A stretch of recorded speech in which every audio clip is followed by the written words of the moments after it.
Followers and subscribers, welcome back to Beating the Press podcast. I am your host, Rafa. Now, coming up in today's podcast, we're going to be looking at what has been taking place in the EPL work, number of preseason results, and we are hearing of some massive signings that could very well shake up the dynamics of the EPL. Now, joining me this evening to talk some football, we have returned to the podcast, Sir Cole. Yeah, it's been a while, but I'm back. Yes, Sir Cole, and we also have Christoph. Good to be back, viewers. Yes, gents, we have three massive preseason results to look at and see if they have any implications going forward. Manchester United, Sir Cole, winning 2-1 over West Ham.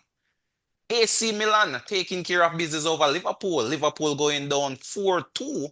And of course, Arsenal getting a massive win over Newcastle in their friendly over there in Hong Kong. Arsenal running away 3-2 winners. But Circle, we're going to come to you first. Manchester United, Amarin, Bruno Fernandes getting the better of West Ham in a friendly over there at MetLife Stadium in New York City.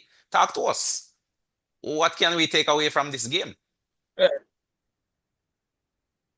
not much to read into fixtures at this time of year. Most of these fixtures are mainly about marketing and match fitness. So yeah, the results look good because they really want to win. But at this point, at this time of the season, managers are still experimenting. So I wouldn't really read too much into it Arsenal are on either. experimented. So Sir Cole, Amarin, what's your take on Amarin going into the season? Can we now see some Amarin ball being played at Manchester United? He now has a preseason to work with his players and implement his philosophy. Can we see now some Amarin ball at United come the start of the EPL season? Well, we should. That's the least I can say. We should be able to now see what his definitive style will be, having now gone through yesterday the transfer, having been able to get a few players. We should be able to see something different, and most importantly, be able to offload a few of the excess ballers. So let's see Well, how yeah, that I mean, turns we out. see Rashford moving over there to Barcelona. On a loan Yes, with but with the option to buy. But I don't foresee them buying. Not because he won't perform, just because Barca, strapped for cash. Even with the move, will he be registered? we we Yeah, see. so it's some question marks because we know how Barca was last season. Daniel Almo not registered for a large chunk of last season, and was also the reason why their transfer for Nico Williams fell through. Nico Williams wanted the guarantee that he would be registered or he would be able to leave, and Barca said no, so he opted to stay at Bilbao. But Circle, what of the new signings coming in over there at United? We see Cunha, Mbeumo being signed, two big name stars in the EPL, try test and proven EPL goal scorers and the creative players. So bolstering the United attack. Will this or will these signings move United up the table? I mean, last season finishing in what, 15th, I believe. What's the objective for this year? well, I believe the first objective would be to get back into Europe. So you're Finish at top least half of the your table. tops half of the table. Adding such players, I think, to be able to add some attacking punch to Manu. But really and truly, the proof of the pudding is in the eating. Sometimes, you have some big names and it doesn't really change much. So we have to wait and see how the parts come together to make the system. Indeed. But Christoph, what's the United realistic expectations at this point in the game? I mean, the transfer window is still open, so a number of signings can still come in as well as, players on the books can move I out as well. But at this point, looking at United in terms of what they have at their disposal and indeed how they would have played in that friendly versus West Ham, what's the realistic expectation from this United team going into the season? Well, without any further signings, I think Man United, first of all, first and foremost, the target should be finish the top half of the table. And that's not me disrespecting Man U or anything like that. Last season was horrible. It was they were just shy of being relegated. The first target must be finish top half of the table. Um, that being said, I don't think United are finished in the transfer market. I think United need two more big signings. They need a goalkeeper, one. There are a number of goalkeepers I think are available. Aaron Ramsdale, very good shot stopper. I think England superior to international as well. Onana. Donnarumma from PSG is available. Donnarumma. Yes, Donnarumma is in Donnarumma. the Donnarumma is Wow, in the that final that would year. take a massive fee right That there, possibly a goalkeeper record. Donnarumma is in the final year of his PSG contract and has refused to sign an extension. As such, PSG will entertain offers for him. Not that they are going out of their way to sell him, but they don't want a repeat of the Mbappe situation. All right. So the two big keepers potentially up for grabs that they could get. Ramsdale, I think, was relegated, so potentially you could get him for anywhere from 20 to 50 million. You get yourself a starting goalkeeper. Donnarumma, don't know how much PSG would accept by him, but I'm sure PSG, not wanting to let him go for free, will be looking, reasonable. That is it. Get a goalkeeper first and foremost in the next 2, 3 weeks. Right, Second, right. Man United need another central midfielder. A Declan Rice, somebody who makes them better. I think the biggest issue for Amarin last season was that his midfield was somewhat disjointed. There was a lot of chopping and changing of his midfield last season as he was trying to potentially figure out what his best options there was. We on the outside know it's Bruno Fernandes, but him coming in with his own style of play might not have felt that Fernandes was the fit. But I guess after trial and error, he has settled that Fernandes must start. But So who is the Manchester United trio in the middle circle? Who is the best three at United currently circle that would fill that midfield three? I mean, Fernandez and two others. Who are those? Right now, it's very hard to tell. Um, I don't know. That yeah, Fernandez and two more, but as for which As to, two, but I mean, United did go out and sign Agate. Wasn't that one of Amarin's first signing circle, or was Agate signed before Amarin? You got it. we got Yeah, I think he came in I the January window, the same window that Amarin signed for United, if memory serves me correctly. yeah, I believe he came in afterward, and really and truly, he has done very, very well. So I think he should be one of those penciled in at least to complement Bruno in that midfield three, With a Casemiro then. likely with Casemiro. I would say half Casemiro, half someone else. You know. Yeah, Bruno's already a mainstay. Yeah, I'm So saying it's a Meno, matter of the youngster, the youngster Meno. I know. Menu. Yeah. Yeah, well, menu as well. But I don't know. So somehow I feel menu and Ugarte may not necessarily be the best combination. I mean, it's for me, it's either one or the other, not necessarily both at the same time.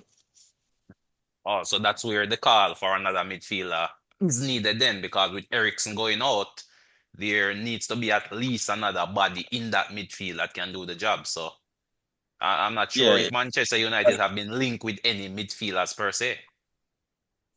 not that I can recall it. I haven't heard any even rumors of Rumors. any. Ah, indeed, indeed, indeed. But we move circle, we move and we move to the big clubs circle that is in the news day in, day out. Liverpool is on the lips of everyone in the EPL with the massive spread of funds being thrown around and the massive signings that have been made, the big money signings. The latest link is with Isak circle. What's your take on that link? And if Liverpool was to sign Isak, can Liverpool be stopped in the EPL?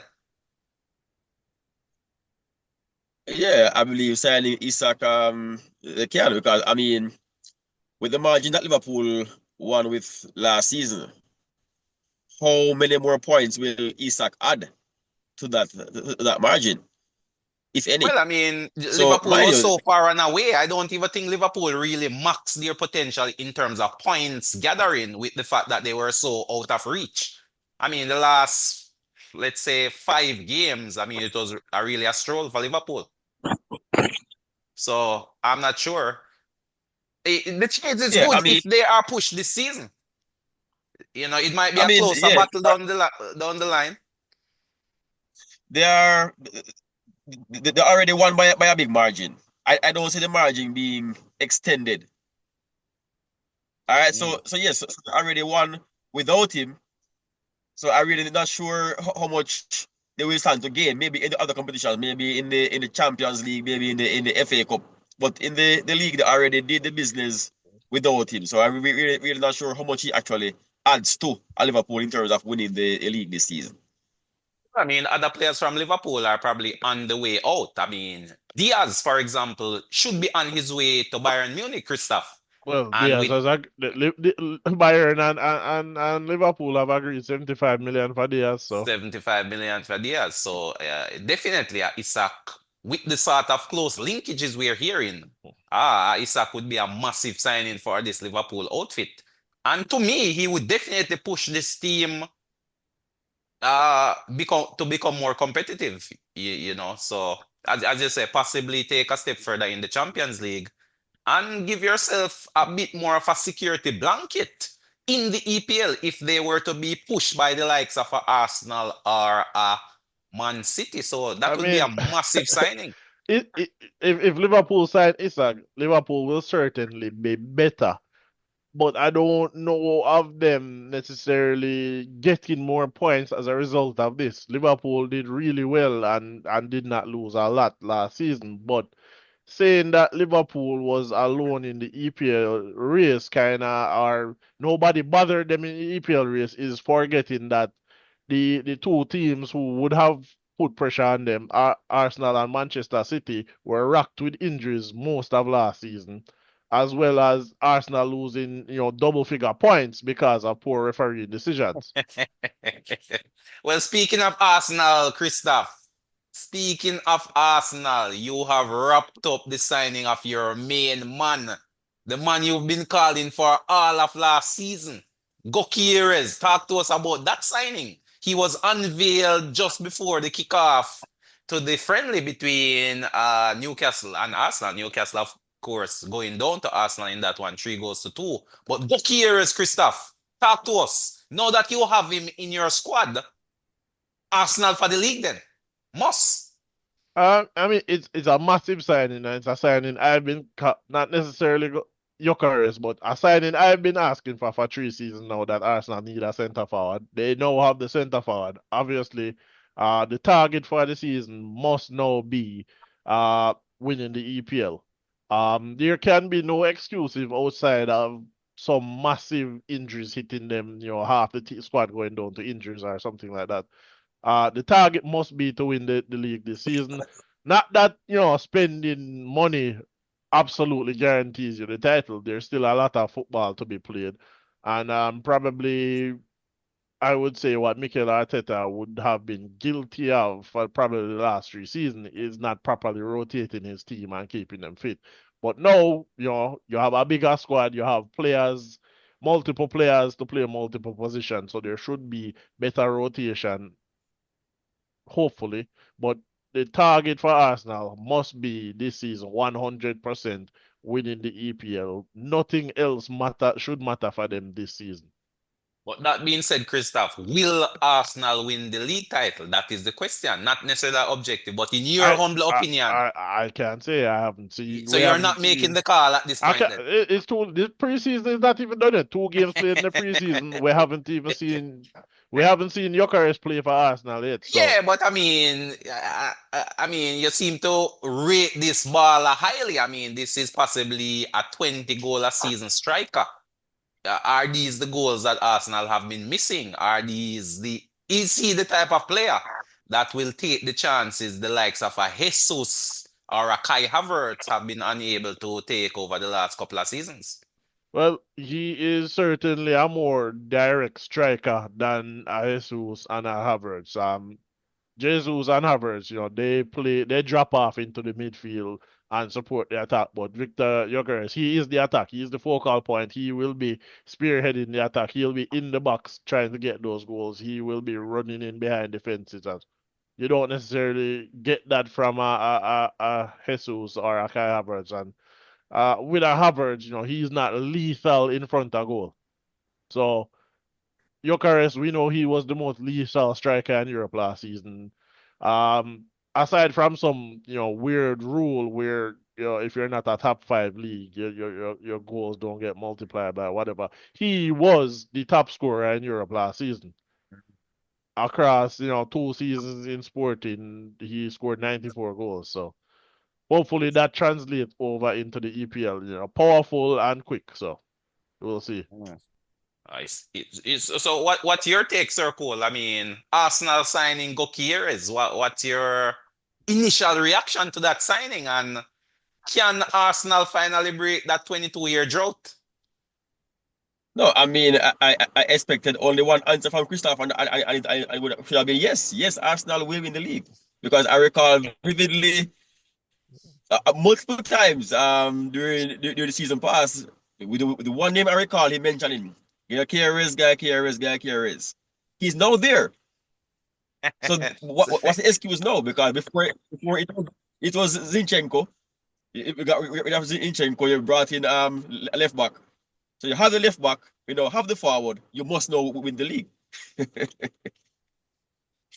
I mean, So definitely. yeah, I mean, it's possibly Arteta's final season, Christoph. What says you? I mean, if Arteta failed to win the league, do you retain him next year or do you look elsewhere? I mean, he has definitely uplifted Arsenal since his uh contractual agreement, but he seemed not to be able to take the team to the next level, which is pretty much to silverware. I mean, apart from that FA Cup victory in his first half of season, I believe, that team was probably set by Emery. So similar to Slot at Liverpool, Slot won the EPL in his first season, a team which you could say Klopp set and say, hey, here's a team, go win. Arteta seemed not to be able to do that for himself, it seems, over the last, 4 seasons now? Well, Arsenal have come second the last 3 seasons, and I guess the first one of which, nobody expected them to push Man City for the title. Right. Second season, it went down to the final day, and then last season, again, injuries played a major role. So a bit But of a regression last season then. I don't think it's a regression. It's not a regression if half your squad is injured. Arsenal had the most injuries last season. And again, Referee. you seem to discount it for some reason. I don't understand why. The referees played a major role in the season. And But I mean, again, Arsenal I'm were not not the putting so only much team.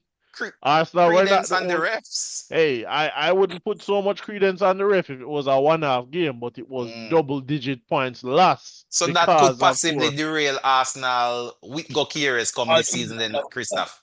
uh, If If the you referee, if you play well and you win your games, then you don't have to care about the referees making bad okay, choice so that should be the decisions. goal of Arsenal then. The goal should be to win without these poor decisions affecting you. But if you lose 15 points because of incorrect referee decisions and then referees doubling down, tripling down, and quadrupling down on these wrong decisions, as well as the FA and the association doubling down, then what can you do?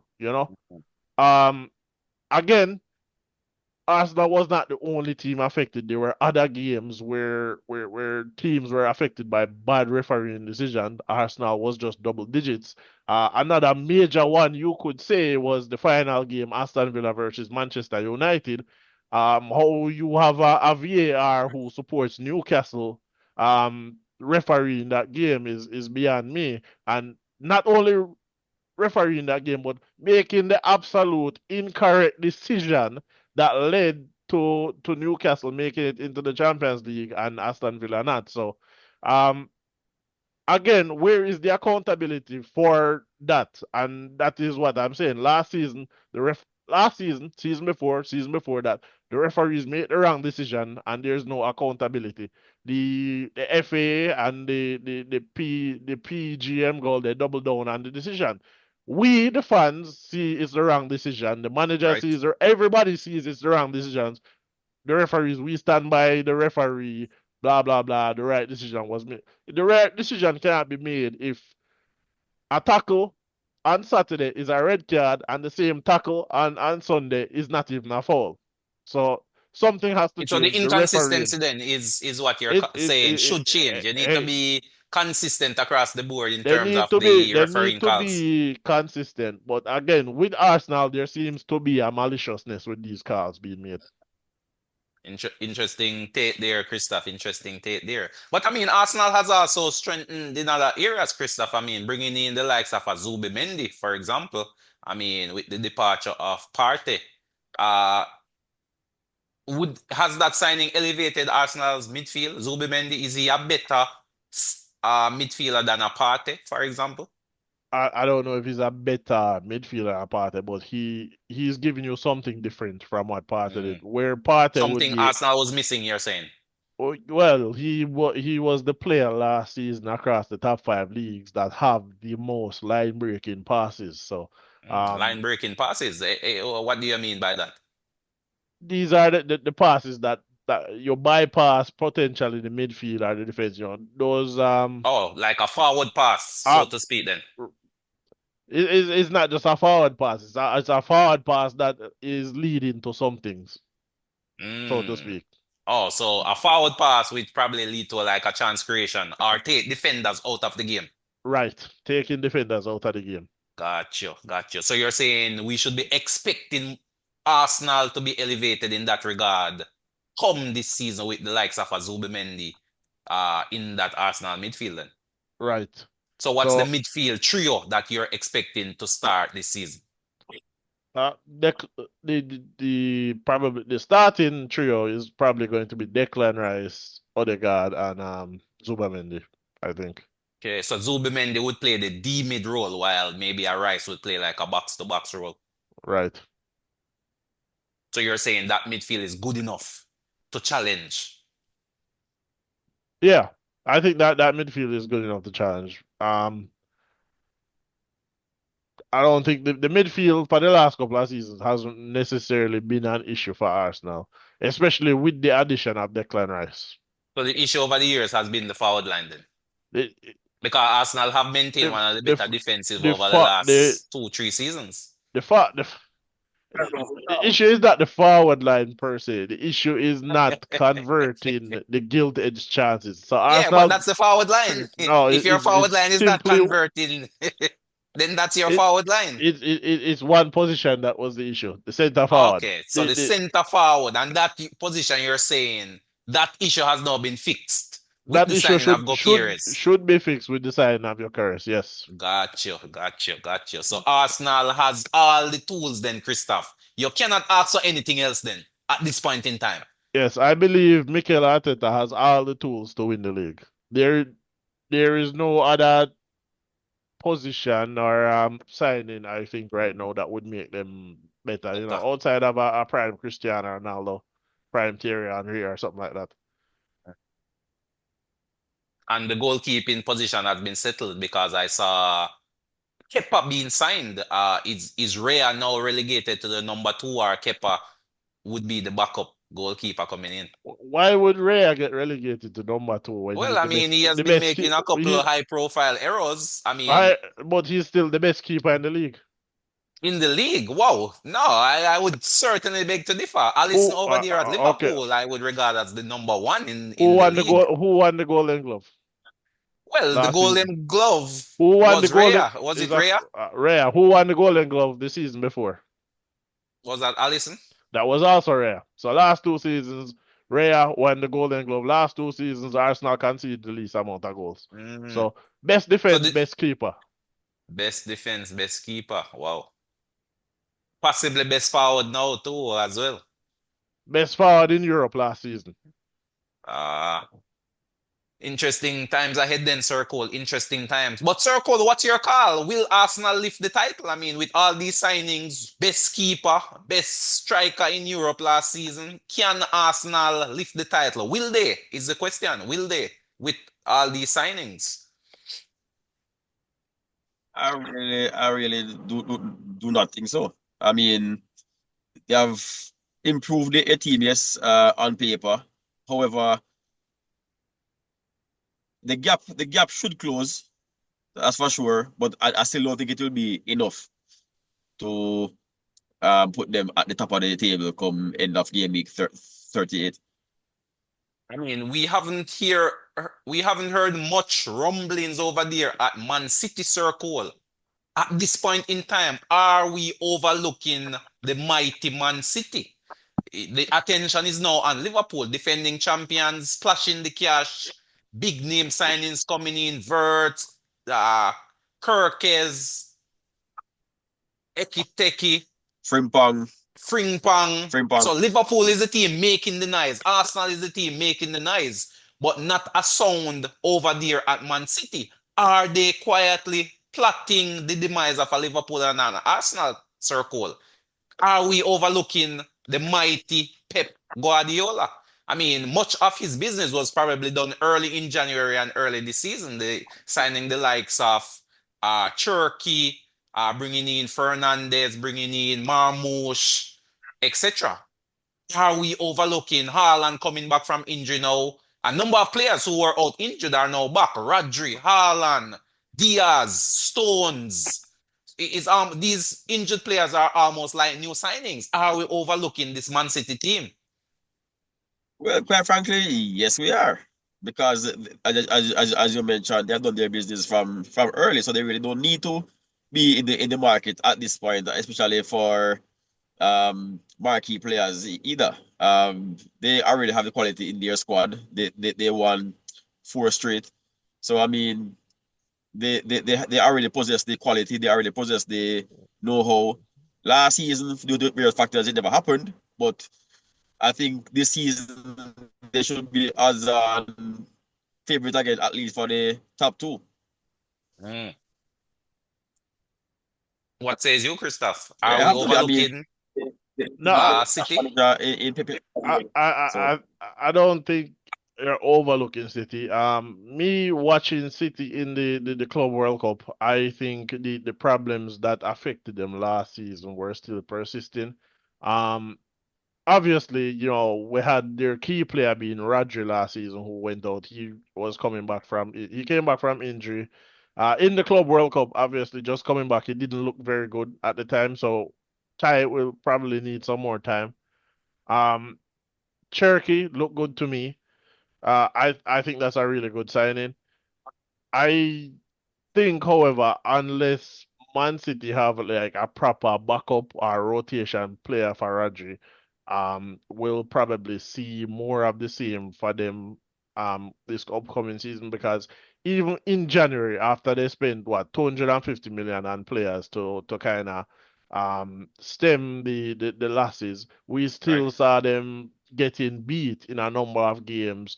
Um, Prime of which you could say them picking up five from Arsenal, something that you would probably in previous season would be unheard of. But they went what 10, 12 games without winning a match last season.